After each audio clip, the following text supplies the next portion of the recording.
सो हम लोग एक सीरीज शुरू कर रहे हैं, क्योंकि ऐसे तो ऑनलाइन आपको बहुत ज्यादा मिल जाएंगे कि कैसे बिजनेस शुरू करना है, कैसे एक्सपोर्ट शुरू करना है, बट कौन से डॉक्यूमेंट्स इंपॉर्टेंट है, उन डॉक्यूमेंट्स में क्या देखना है, वो भी एक बहुत इंपॉर्टेंट पार्ट है. So we decided after lot of brainstorming that what we can give to our viewers who are starting exports or who are already into exports. So we decided to start with a series of documentations which are required in the cross-border trade. So in this series we are starting with a very important document which is bill of lading. Now bill of lading ही क्यों हमने शुरू किया? Because bill of lading serves as a proof of ownership of the goods.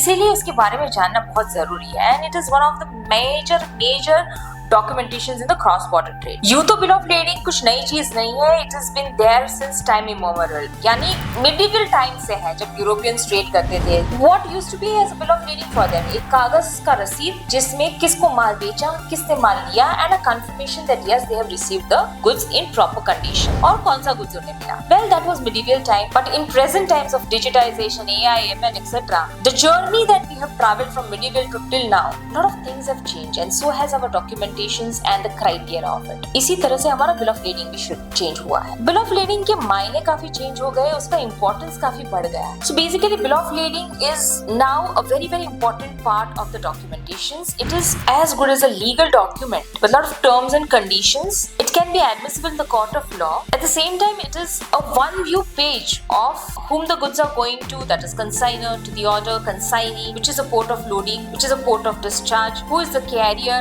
who is the shipper, what is the quantity of the goods, what are the marks and specifications of the packages, what is the Incoterms. So yes, it is also a complete guidebook of the goods that you are exporting. In case of any litigations or issue, it serves as a legal proof and a documentation. So let's go ahead into what is bill of lading. Ideally, bill of lading is considered as a negotiable instrument. So bill of lading is a documentation which comes into various types to serve different purposes, and there is no one single type of bill of lading that fits all the bills. So अपनी इस series में हम लोग अलग-अलग type of bill of leading के बारे में बात करेंगे. So today we are going to talk about one of the most simplified bill of lading, which is going to be a straight bill of lading. Now what is the straight bill of lading? So this straight bill of lading is a non-negotiable document that specifies single consignee or recipient of the goods. It is typically used when the shipper wants to ensure that the cargo is only delivered to the consignee listed in the bill of lading. Now in the cross-border trade, all the things are interconnected. The customs, the FEMA, logistics, Incoterms, payment terms, everything. So when we talk about this particular straight bill of lading, it is only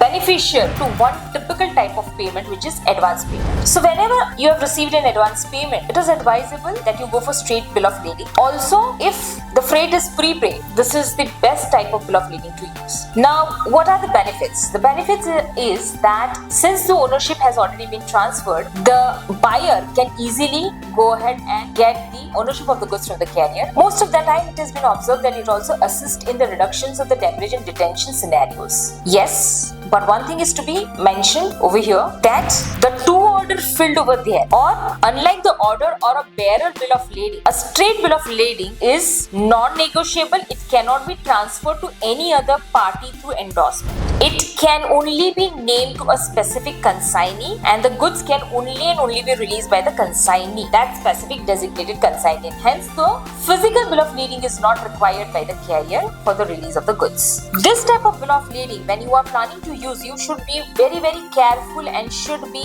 clear that it will not be transferable to any third party on the later date. So this is the first series of straight bill of lading. In the next series, we will be looking at the different types of bill of lading.